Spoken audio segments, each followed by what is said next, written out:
Welcome everyone to the podcast. Thank you so much for joining me as always.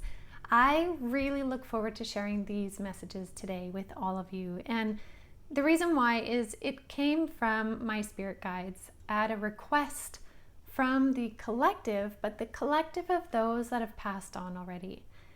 And the theme of today's podcast is essentially it is 6 points that the collective of those that have passed over, your past loved ones and relatives, wanted to mention in relation to how life carries on between the two of you after their passing.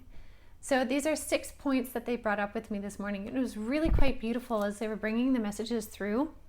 And they really asked me to reflect as well on the amount of times I have heard these statements come through in all of the readings I've done over the past, 15 plus years. And it was so true to see the themes. Like what they brought up are really, truly consistent themes that we can really bring in as a truth to bring us peace, to bring us comfort, and new perspectives of, how love does carry on, how bonds and relationships do carry on from the other side, and how most importantly, the love and the presence does carry on the other side, even though we've lost somebody from the physical. And so these are the points that Spirit really wanted me to share with all of you. So 6 messages from the other side for all of you from your loved ones as a collective. So the first point is a really neat one. And Spirit said one thing we really need to remember when someone crosses over is that it is never too late to say goodbye. And this is something that has come up many, many times in readings that I've done where, people regret that they didn't get a chance to say goodbye to the person before they crossed over. Or perhaps they had the opportunity, but they didn't take the opportunity because of, maybe there was trauma or a lack of opportunity to get there in time, or they couldn't speak the words they wanted to actually speak. And then they think they've lost the opportunity. And it's something that haunts people forevermore, this I wish I would have thought. And that kind of thought can just ruminate and really weigh on someone's heart. And Spirit wanted to say that no matter how a goodbye is said, whether it is said before, whether it is said while someone is in a coma, whether it is said, at a celebration of life or years down the road, whether it is spoken out loud or spoken in your mind, whether it is written in a letter and burned or expressed in any other creative way possible, the spirit world always hears your goodbyes. They always do. And that's something they really, really want you to know, that it is never too late to say goodbye. And so some of you may have had experiences of being able to say goodbye, but it still feels like it's left kind of not fully closed. And they wanted to express that they hear you, whether you speak out loud or you speak in your mind, they hear you. And so at any point, you can take the time to say goodbye and know that they are fully receiving it. They are in your presence with you at the time in which you're speaking it. They can be anywhere they need to be instantaneously. They're not limited by time or space. And so whenever it is that you are truly ready to say goodbye to the experience of them being incarnated, to their humanness, they are there and they are with you and they are listening fully. Now, the beautiful thing with that is quite often when we do have those moments where we do say goodbye, again, whether it's in person or whether it's after, they will often try to come through with some sort of animal symbolism or a song or a smell, like maybe their perfume or their baking, or they'll try to come through with something tangible for us to feel the acknowledgement of that conversation, of that goodbye. And they'll try to come through in that way to also reassure us that they're always with us, right? It's an acknowledgement of, yes, I hear your words and I receive them fully, but also, look, I'm still with you always. So something to consider, it is never too late to say goodbye. The next point they wanted me to bring up, number 2, is that they will in fact see you again if you are bonded.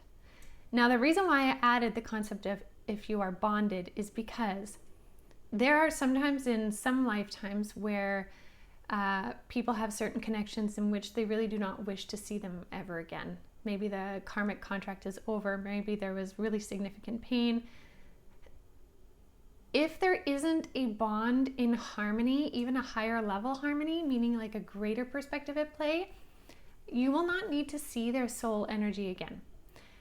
We will not be haunted by somebody on the other side when we cross over. We are only accepted in an energy of love, basically.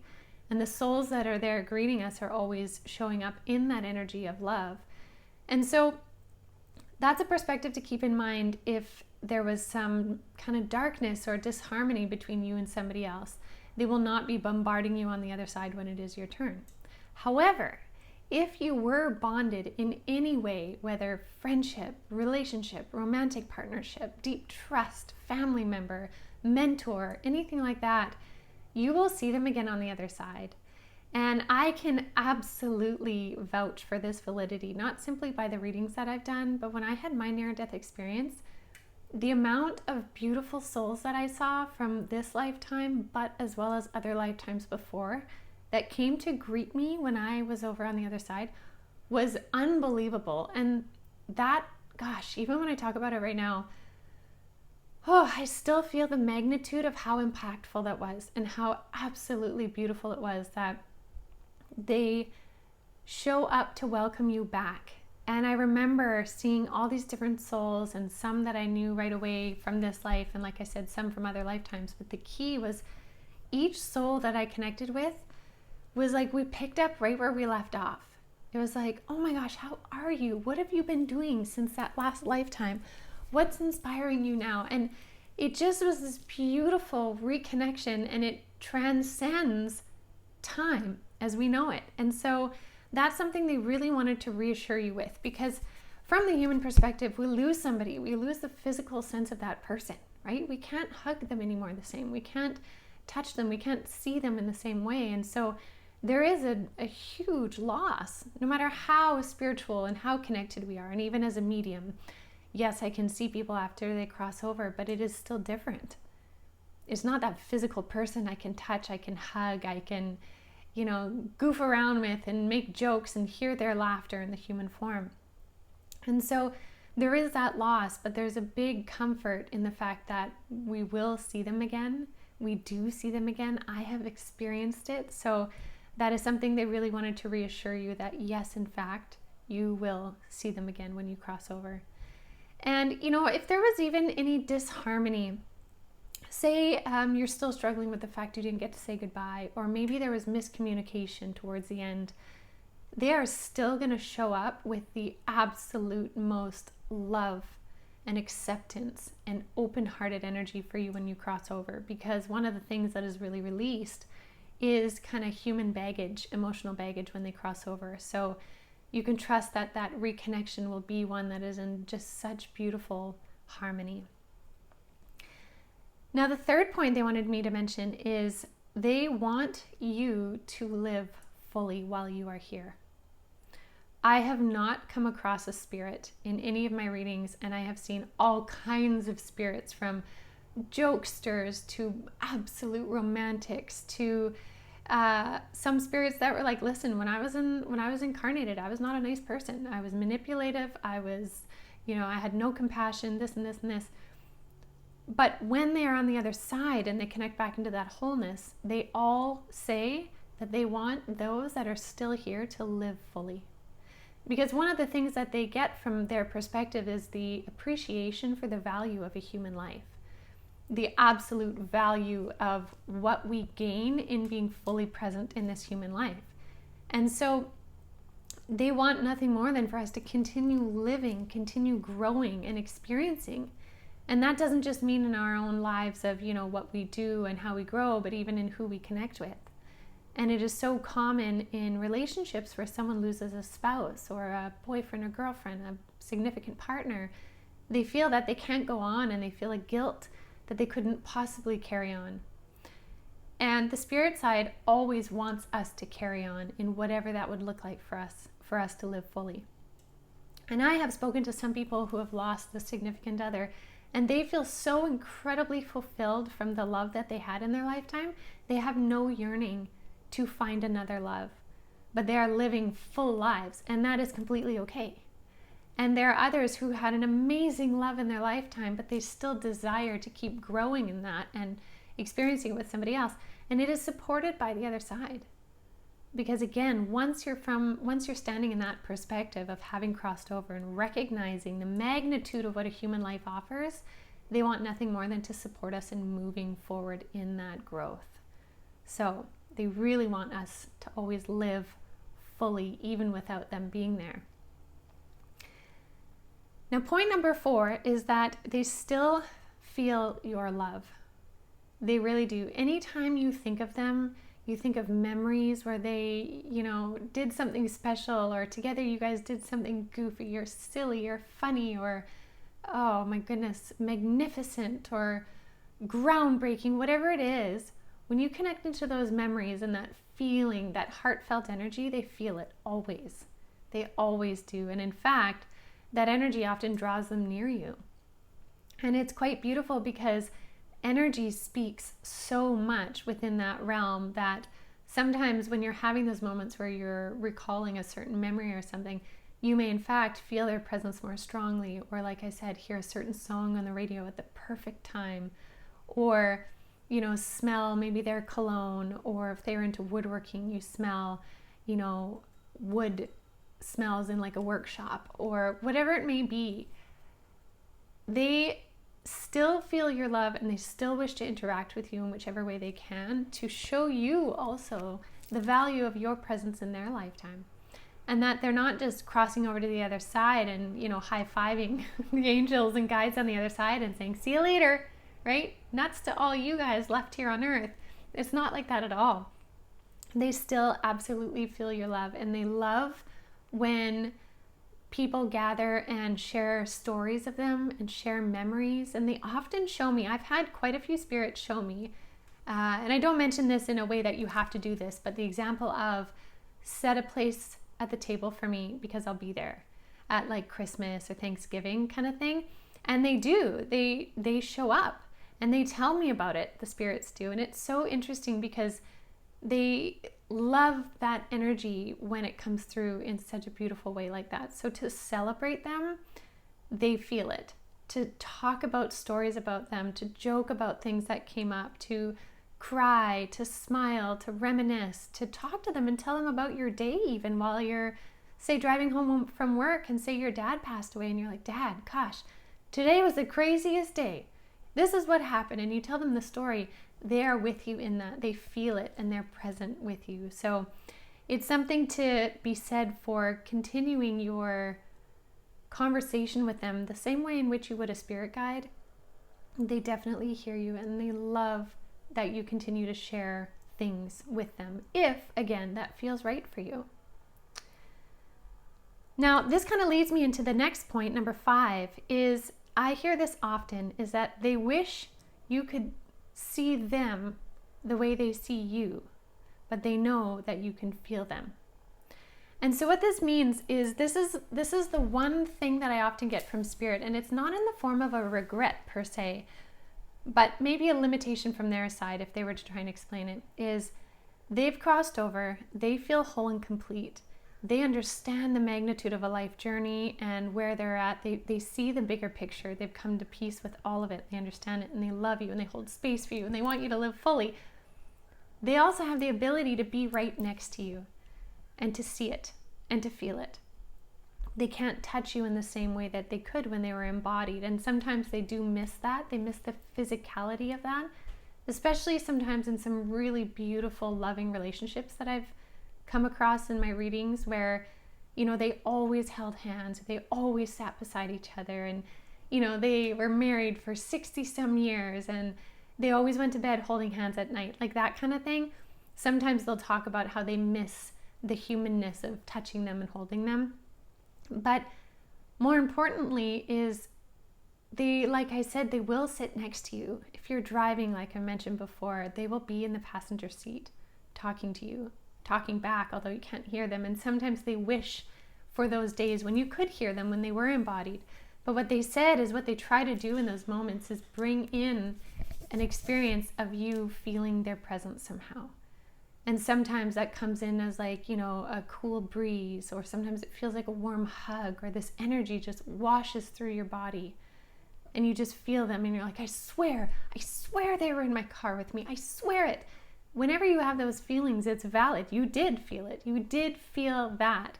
And that's what they try to bring through in comfort, to validate that they are still near, for you to feel it, for it to be real, so you don't feel like you're left alone.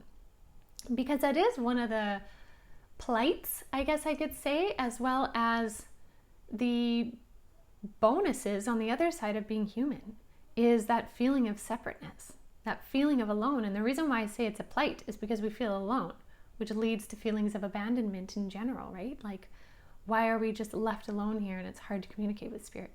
At the same time, when I say it's a bonus, it is also the trigger point piece that calls us to dive inward and explore who we really are and come back to the realization of how interconnected we are. So it's the light and the dark all together.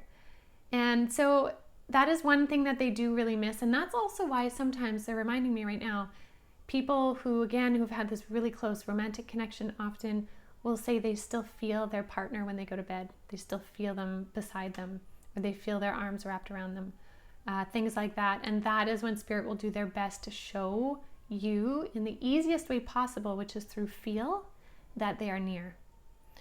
Now, for those of you that would long for that experience and you haven't had that yet, it doesn't mean that they're not doing it. It just means that sometimes they can't reach the frequencies to make that happen. Because if you remember, spirit vibrates at such a high frequency, and when they come in really close to try and manifest in our reality, they have to lower their frequency. And some know how to do that really well, just like a medium or myself. I know how to heighten my frequency to talk to them and then lower it back down when I go through my daily life. Some spirits know how to lower it really well. Others struggle and they can't quite do it. And so sometimes there's that disconnect. And in those cases, what they will try and do then is send animal messengers, like butterflies that land on you, or dragonflies, if that was a symbolism, or perhaps a ladybug that's always crawling across your window, or things like that. They'll try and bring other things through to show that they are near to you so that you feel comforted. Now, the last one they wanted to share is one that a lot of people wish for and hope for, but often don't give themselves enough credit to trust that it is in fact happening, even if they don't remember, which is our loved ones coming to communicate with us in dream state. This is a consistent, constant, I want to say on average, I was going to say always, but I hesitate to say always because I know with spirit nothing is black and white, but I would say 99.9% of the time, when a loved one has passed, you are in fact communicating with them in the astral realm while you're sleeping. Because that is such a natural realm for us to be in. And every night, while our bodies are resting, our spirit is not at rest. Our spirit is up doing things. It has stuff to do. And while it is having this human incarnation here, you are also very alive on the other side in the higher realms. Which is why sometimes we have these really neat, vivid dream state communications with past loved ones. And sometimes they can get muddled with the musings of the mind. But the biggest thing is that they are happening, and they happen so much more than we consciously remember as well. And so there's an invitation from spirit to ask for the memory of those dreams. If you've lost somebody and you're hoping to connect with them, ask for the memory. And it may not come instantaneously. Some people it does. Some it takes quite a while. But first thing is to trust that you are still connecting with them in your dream state. And then also, secondly, is to ask for the memory of it. And you might have snippets of it or a feeling. And the more you believe in that energy, the more it opens up that conscious pathway in your mind to connect what happens in the astral to what remains in your waking mind when you are awake in the morning. So this message here today in the podcast really does come from your loved ones. And that's why I say this was collective from those that have crossed over, because this was a big energy that came through this morning to share this, to really honor all of you that are still here, having lost those that are near and dear to you. They really wanted to come through to reassure you that you're not alone. They haven't left you. You are still completely loved by them, but they want you to live your remaining time in this incarnation to the fullest, to gain everything that you can, so that when you cross over, you have so many stories to share with them. And they wish nothing more than this, because in you doing this, then it allows you to fulfill your purpose and not be held back by their time in which they had to exit. That's where things flow in greater harmony. And so I leave this with you with an energy of lightness, of love, of transcendence, and hoping that it really has helped to kind of open your heart into believing and embracing something more, to really allow you to step into that understanding that life does carry on beyond this lifetime.